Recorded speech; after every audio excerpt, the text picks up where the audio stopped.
Vamos sim, Pan. Vamos conversar sobre dor de cabeça. Você que está em casa sofre com dores de cabeça frequentes? Sabia que, de acordo com a Organização Mundial da Saúde, a OMS, a enxaqueca é a sexta doença mais incapacitante do mundo? Olha que importante. Inclusive, uma pesquisa global concluiu que pessoas com enxaqueca chegam a perder cerca de uma semana de trabalho por mês devido aos sintomas gerados pela doença. E é sobre a enxaqueca que vamos conversar hoje na nossa pauta médica. Por isso, a gente recebe aqui o Dr. Leandro Teles, neurologista. Seja bem-vindo, querido. Tudo bem? Que honra participar e que pauta importante, né? Parabéns à escolha da pauta, é um tema inesgotável. Precisamos falar. É algo muito frequente e muito incapacitante. Só a enxaqueca, que é uma das causas de dor de cabeça, acometem 1 bilhão de pessoas no mundo. Não é milhão, é bilhão. Uma parcela importante da população do planeta. Mais de 30 milhões de portadores de enxaqueca. Nossa, gente. Então é uma doença frequente e é uma doença que pode incapacitar. A pessoa às vezes vai trabalhar com dor, com mal-estar, a pessoa perde dias produtivos, perde dias de escola, perde atividades sociais. Então é uma doença neurológica importante, com D maiúsculo. E aí, em homenagem à pauta, hoje ao papo, eu acordei com dor de cabeça. Mas aí, tomei meu remedinho, melhorei, tá tudo certo. Mas é interessante que a gente fale sobre a diferença, para que as pessoas consigam identificar uma dor de cabeça comum e uma enxaqueca. Existe uma diferença entre isso? Existe. A dor de cabeça mais comum, mais habitual, é a dor de cabeça tensional. Dor de cabeça tensional, todo mundo já experimentou uma vez ou outra. Tem gente que tem muito. Então, praticamente 80%, 90% da população já experimentou.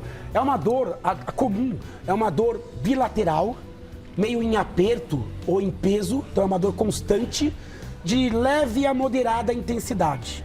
A gente tem mais no final do dia, em dias mais estressantes. Então, essa dor em peso, como se algo apertasse. Tensão muscular, tensão emocional. Essa é uma dor simples. A enxaqueca... Pessoas que têm bruxismo também podem, muitas vezes, acordar com dor de cabeça. Distúrbio de ATM, bruxismo. Pessoas ansiosas, pessoas em quadros de depressão, pessoas que dormiram mal.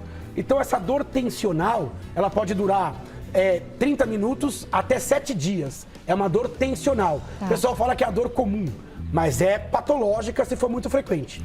Já a enxaqueca, olha como a enxaqueca é diferente. A dor da enxaqueca, ela tende a ser mais lateralizada, de um lado da cabeça. Pode ser dos dois lados, mas é comum ela ser de um lado só. É comum ela pulsar em algum momento, ela latejar como um coração batendo, ela é mais vascular, né? E a pessoa com enxaqueca, ela tem uma dor moderada forte, ela já é mais intensa, pode ter náuseas, vômitos, o ambiente ele incomoda, incômodo pela luz, incômodo pelo barulho, incômodo por cheiros fortes, piora quando a pessoa vai se movimentar, piora com a atividade, a pessoa quer ficar no escuro. E a enxaqueca, por vezes, tem a aura. O pessoal até escreve, às vezes, errado, escreve aurea. É aura. Tá. Essa aura, 20% de quem tem enxaqueca tem. É um fenômeno neurológico focal. A pessoa enxerga alguma coisa. A pessoa tem alteração visual, como pontos brilhantes, zigue-zague, turvação visual, geralmente antes da dor, mas pode acontecer durante a dor. E às vezes não é só a visão. Tem pessoas que têm formigamento, vertigem, bloqueio de fala. Perceba como a enxaqueca é uma doença que, além da dor, vem uma série de outros fenômenos. Olha que interessante essa arte que a gente fez. Olha lá, no começo eu coloquei ali a localização de uma dor de sinusite. Sinusite é uma dor geralmente de seios da face, mais na face. E a sinusite, ela vem com outros sintomas. Tosse por gotejamento de secreção pós-nasal, secreção dos dois lados, às vezes febre. A voz fica anasalada. A voz é anasalada. Então a sinusite pode ser alérgica, viral, bacteriana. É uma doença geralmente aguda e pode dar um pouquinho de dor na face. A cefaleia tensional é aquela dita mais frequente, comum. Olha lá, a gente pintou de vermelho. Dos dois lados, em peso. Tipicamente esse gesto de têmporas, né? Olha a enxaqueca. Ela tende a pegar uma região, ela já é mais latejante, náusea, piora com o exercício, incômodo pela luz, pelo cheiro. A dor da enxaqueca dura de 4 a 72 horas se a pessoa não medicar. Não atuar. E aí o tratamento da enxaqueca é completamente diferente da tensional. Tanto na hora da crise como na prevenção da crise, o diagnóstico é muito importante. Embaixo eu coloquei uma aura, ó. a enxaqueca com aura. Olha como a pessoa pode enxergar. Fica meio esbranquiçado, assim. Essa é a aura mais típica. É uma aura onde você percebe que fica meio nublado, às vezes pontos cintilantes. E a aura pode vir avisando que a enxaqueca está chegando ou acontecer durante. Isso. Ou às vezes tem a aura e não tem a dor. Imagina o susto, né? Você tá lá e a aura pode ser qualquer fenômeno visual. Desde um escurecimento até um brilho. A aura, que é essa parte neurológica, ela dura de 5 a 60 minutos. Aí a aura geralmente vai e a dor vem. Mas tem variações. Só voltar um pouquinho naquela imagem. Tem aquela última. Essa última é muito importante, eu queria destacar. Essa muita gente não conhece. Cefaleia insalvas. Mas ela pode acometer até 0,5% da população. Nossa. A gente tem de 300 a 500 mil casos só no Brasil. Essa dor é muito característica. É uma dor de um lado do rosto, geralmente atrás dos olhos ou em torno dos olhos. É uma dor bem localizada. Talvez seja uma das dores mais intensas que a humanidade conhece. A gente não fala nem em forte, a gente fala em dor excruciante. Olha o termo. É uma dor que compete em gravidade com aquelas dores terríveis de cólica renal, de trigêmeo. E em muitas classificações ela vence, ela é muito forte. E aí a pessoa fica de um lado, olha, com o olho mais caído, inchado. Olha essa imagem. O olho ele fica vermelho de um lado. Se olhar a pupila, ela pode estar de tamanhos diferentes de um lado para o outro. Ela obstrui o nariz só de um lado, do lado da dor. Ela pode dar lacrimejamento só de um lado. Olha como essa dor é uma eu não dor consigo imaginar característica. o que deve ser essa dor, né? Deve ser uma coisa terrível, alucinante. O paciente, ele fica muito inquieto com essa dor, porque não tem posição, ele fica muito agitado e é muito importante fazer o diagnóstico, porque o tratamento da crise é totalmente diferente da enxaqueca. O tratamento preventivo é totalmente diferente. A gente chama em salvas, por quê? Porque a pessoa tende a ter crises de 15 até 180 minutos e essas crises podem se repetir ao longo do dia. Às vezes até à noite, de madrugada. A pessoa tem várias crises, dura ali semanas, às vezes poucos meses. Deus me livre. E depois a pessoa fica bem, às vezes meses, um ano. Ela tem uma certa sazonalidade e a pessoa sofre muito. Esta é mais comum em homens, a enxaqueca é mais comum em mulheres. Mas perceba quantos tipos diferentes de dor, né? Muitos. Nossa, falando nisso, né, nessa enxaqueca, você falei em salvas, daqui a pouquinho o juiz Otávio Franco vai estar com a gente contando a experiência dele, que ele já sofreu bastante com isso. Daqui a pouco a gente conversa mais e aprofunda um pouquinho mais nesse tipo específico de dor de cabeça. Mas agora, pra gente saber diferenciar e saber em que momento ligar aquele alerta, né, aquela luzinha vermelha, o que seria comum? Você disse, por exemplo, a dor de cabeça, se for muito frequente, precisa investigar. O que a gente pode dizer? O que seria uma frequência aceitável para uma dor de cabeça? Quantas na semana ou quantas no mês? Em que momento a gente pode entender, de repente, que está sofrendo de crise de enxaqueca? É pela intensidade ou pela frequência? O tipo de sintoma que você sente, se você tem aura neurológica, turvação visual, olha, já é caso de buscar um especialista. A enxaqueca com aura. Na enxaqueca sem aura, a gente gosta de fazer prevenção, diagnóstico em todo mundo, até para ter uma ação na hora da dor. Mas quando a pessoa tem mais que 2 vezes por mês, já é porque passou da hora dela buscar um especialista e fazer prevenção. Às vezes mudança de estilo de vida, às vezes até medicamentos para prevenir a dor. O momento de intervenção nas dores crônicas é quando aquilo começa a impactar a qualidade de vida. Se aquilo está mexendo com a sua qualidade de vida, se você está andando com analgésico, se está usando analgésico mais que 2 vezes por semana, e a gente tem pessoas usando analgésico praticamente diariamente, né? Agora, tem situações onde tem que ir mais rápido para o médico. Se é uma dor forte que você nunca viu na vida, médico. Dor com febre, médico. Dor com algum sinal neurológico, médico. Aí é pronto-socorro. Dor que é aquela pior da vida ou que é muito aguda, médico. Então, nessas coisas mais agudas, pronto-socorro. Nas dores mais crônicas, seja tensional, seja salvas, seja enxaqueca, procurar um especialista quando a frequência for acima de 2 por mês, quando você percebe que os remédios não estão segurando a dor, quando você tem perdido qualidade de vida. As pessoas menosprezam, se acostumam com a dor. É só uma dor de cabeça. Como é só, né? Se é a 6ª doença mais incapacitante, isso colocando todas as doenças do mundo, hein? Então é uma doença grande, né? Extremamente importante. Quem sofre de enxaqueca sabe do que eu estou falando. Como uma crise pode arrebentar aquela pessoa. Então, frequência, quadro clínico, resposta ao analgésico, na dúvida, procurar o clínico e até o neurologista em casos mais exuberantes. Tá, eu vou dar um recadinho e já volto, até porque eu quero saber sobre essa questão do analgésico, que é super importante, porque muitas vezes parece que o organismo vai ficando mais resistente ao uso deles e a gente precisa cada vez de uma dose mais forte para resolver aquela mesma dor de cabeça. Daqui a pouquinho a gente fala sobre isso, tá bom?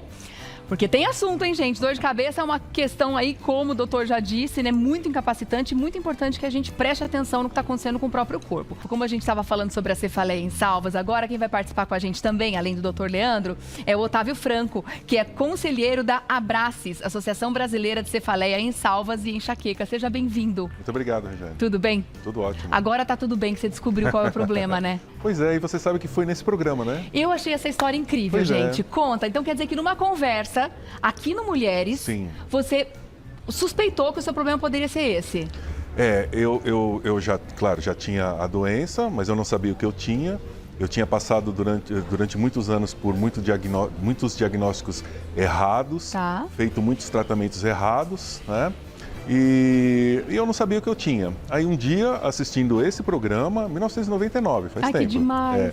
Assistindo esse programa, um neurologista começou a falar sobre dor de cabeça, igual o Dr. Leandro aqui estava falando hoje, e eu me interessei, porque é um assunto que me interessava, né? Claro. E aí no final, né, dessa entrevista, o neurologista disse assim, e tem um tipo de dor de cabeça assim, que ele é mais raro assim, mas ele é interessante porque ele é muito forte e tal, e ele tem umas características diferentes, que dói um lado só da cabeça, a dor é muito forte, o olho incha, lacrimeja e o nariz escorre. Quando eu vi isso, eu falei, meu Deus, é isso que eu tenho. E a partir daí eu consegui... Aí você procurou especialista. Aí procurei especialista, aí consegui diagnóstico, aí consegui fazer tratamento, e aí melhorou muito a minha qualidade de vida, né? A gente fica muito feliz ouvindo esse tipo de relato, né? Porque não é alarmismo, né? A gente falar sobre doenças aqui, é prestação de serviço. É justamente para que as pessoas em casa consigam se identificar e consigam um diagnóstico. Eu imagino quantos especialistas você deve ter passado antes, né, de chegar a essa conclusão, né? Eu passei em oftalmologista, porque dói atrás do olho, igual o Dr. Leandro falou, dói atrás do olho. Eu passei por otorrino, né, porque às vezes é muito parecido com sinusite, porque o nariz também escorre. Eu passei por dentista também, porque parece que a dor às vezes irradia aqui para esse lado aqui, às vezes acharam que podia ser o siso ou alguma coisa assim no dente, né? E passei até mesmo por neurologistas que me diagnosticaram como tendo uma enxaqueca forte, né? O problema de diagnosticar como enxaqueca forte é que o tratamento da enxaqueca não é igual ao da cefaleia em salvas. Ah, é? E aí você acaba fazendo um tratamento que não funciona para cefaleia em salvas. São medicações diferentes, doutor? Totalmente. É até curioso, por exemplo, na crise de salva, o paciente está muito inquieto, a dor é muito intensa. Uma das coisas para salva que funciona super bem e que não funciona para nenhum outro tipo de dor de cabeça é o oxigênio. Você coloca o paciente sentado, uma máscara de oxigênio a 100%, fluxo, e isso alivia a dor. Olha quão diferente é um analgésico. E nas salvas, os analgésicos comuns praticamente não agem. Não tem tempo de ação, não tem intensidade. Existem outros tratamentos, como injeções, medicamentos nasais, comprimidos. E a prevenção das salvas também é totalmente diferente da enxaqueca. Doses, né, de remédios injetáveis como os monoclonais, doses de remédio, é diferente. Então, quando o médico consegue individualizar qual é o tipo da dor, o mesmo vale para enxaqueca, Regiane. A escolha do melhor remédio para enxaqueca, às vezes não é um analgésico comum. Às vezes é um medicamento específico para enxaqueca. A prevenção também não é igual. E a gente tem no Brasil essa mania de roubar um comprimidinho e tocando mais ou menos. Toma aquele que funcionou para vizinha, A dor pra passa mãe. às vezes e depois ela volta, e passa e ela volta. E você falou uma coisa muito interessante. O analgésico em excesso piora a frequência da dor. Existe dor de cabeça por abuso de analgésico. A gente considera abuso acima de 2 vezes por semana. Você começa a desbalancear os mecanismos de contenção da dor e a dor piora. No caso da salva, o tratamento é totalmente diferente. Outra dor que o pessoal fala muito, dor do trigêmeo. O falam que essa é tratamento terrível, de né? nervo é totalmente diferente. E o que o médico tem para fazer o diagnóstico? Ele tem o local da dor, os sintomas. Se ele não estiver atento e conhecer os tipos de dor, ele coloca tudo numa bacia só. Doeu a cabeça, faz isso. Tem que tomar cuidado. Cada doença é de um jeito. E como é que era a sua qualidade de vida antes? Como é que eram as crises antes de você descobrir?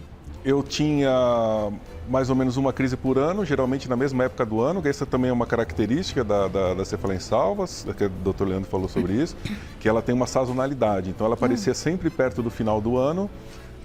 A minha cabeça doía de 4 a 6 semanas, doía 1 a 2 vezes por dia e geralmente no mesmo horário. Isso que é interessante também, né? Ela dói, por exemplo, 2 horas da tarde, no outro dia ela vai doer, geralmente é perto das 2 horas da tarde. E durava quanto tempo essa crise? Dura entre 30 e 45 minutos. De dor intensa por 40 minutos. Muito. Perdão. Dor intensa por 40 minutos direto. Muito. É muito forte. É muito forte. Como o Dr. Leandro falou, a gente fica inquieto, bate a mão na cabeça, bate a cabeça na parede, fica... Sabe quando você machuca o dedo que você aperta no outro lugar, assim, para ver se o dedo para de doer? Você fica fazendo esse tipo de coisa para ver se... Eu não consigo imaginar, porque eu já tive crise de enxaqueca dessas, de achar que eu queria tirar minha cabeça fora do lugar. Nunca tive isso. Então, eu não consigo imaginar o nível dessa intensidade. Se aqui eu tive já foi terrível, eu realmente não consigo me colocar no seu lugar. E ela começa e atinge o pico muito rapidamente. Em uns 10 minutos, assim, ela já está na dor máxima. Por isso que o analgésico não funciona. Porque o analgésico vai demorar ainda para fazer efeito, né? Então, existem tratamentos com injeções, como o doutor falou, também nasal. Mas um dos tratamentos que é bastante utilizado e funciona muito bem para salvas é o oxigênio. O oxigênio, como o doutor estava explicando, você inala o oxigênio a 100%, né? É um volume um pouco maior do que geralmente se usa em pronto-socorro, né? Que é 15 litros por minuto.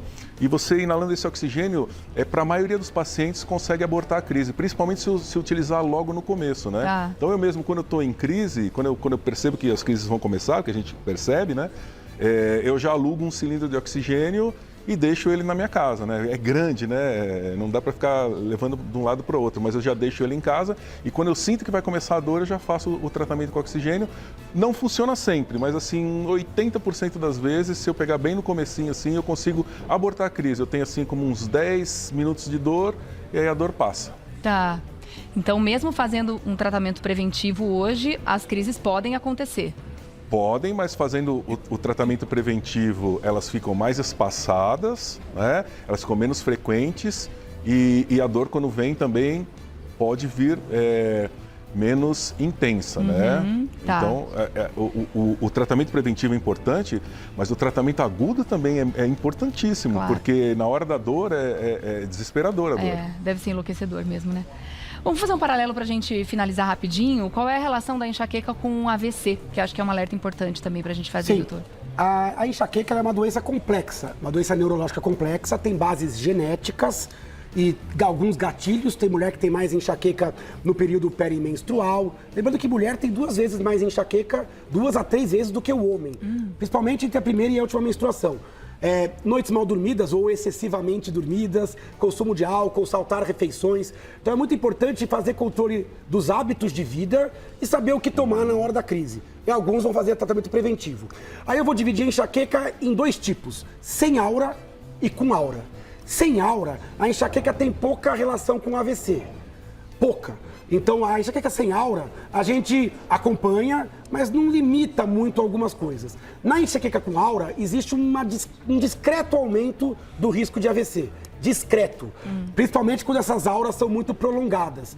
Por isso que mulher com enxaqueca com aura, a gente evita usar anticoncepcional, para não aumentar o risco, por exemplo, de trombose. A gente recomenda ficar longe do cigarro, porque também aumenta o risco. Manter magrinha, atividade física, reforçar o controle dos fatores cardiovasculares. Então, enxaqueca com aura, uma leve associação com AVC. Pequena, mas justifica esses cuidados adicionais. Enxaqueca sem aura, geralmente não tem relação. Para uma aura causar um AVC, ela tem que ser uma aura mais duradoura, mais intensa. Não é um evento comum. Mas é importante, se você tem aura, fenômeno neurológico, aí eu falo, 20% das enxaquecas tem aura. Vale a pena conversar muito bem com o gineco, conversar muito bem risco, né? Com o neurologista e fazer de tudo para diminuir o seu fator de risco. Inclusive o tabagismo passivo. Às vezes a pessoa não fuma, mas ela está em ambiente de fumante, o cônjuge fuma, né? Então, tomar muito cuidado com esse risco de tabagismo. E se na família tiver muito histórico de AVC, até investigação de causas genéticas de AVC é interessante em alguns casos de enxaqueca com aura. Tirando esses cuidados, a relação é pequena. Tá certo. Quero agradecer a presença dos dois aqui. Obrigada mais uma vez, doutor Leandro, pela presença. Sempre importante o papo, ajudando tanta gente em casa, né? Eu vou deixar também aqui o Instagram para você fazer contato e começar a seguir a partir de agora, @neuroleandroteles, tá bom? @neuroleandroteles. E também o Otávio Franco, que é conselheiro da Abraces. Vou deixar o @da Abraces, é isso? Isso. Que o pessoal também vai conhecer um pouco mais sobre esse tipo de enxaqueca. Isso. Tá, @AbracesBR, @AbracesBR. Fiquei muito feliz em saber que a sua vida melhorou em assistir Mulheres. Muito. Que coisa boa. Eu que agradeço. E obrigada por trazer isso pra gente, por compartilhar. Até a próxima, doutor. Obrigada, viu? Obrigado, bom programa. Acabei de postar uma fotinho nossa. Quem ficou com dúvida, quiser fazer algum comentário na nossa foto, o Neuro Leandro Teles, marcando já Abraces Brasil BR, né? Muito legal esse tema. Tá joia. Obrigada, querida.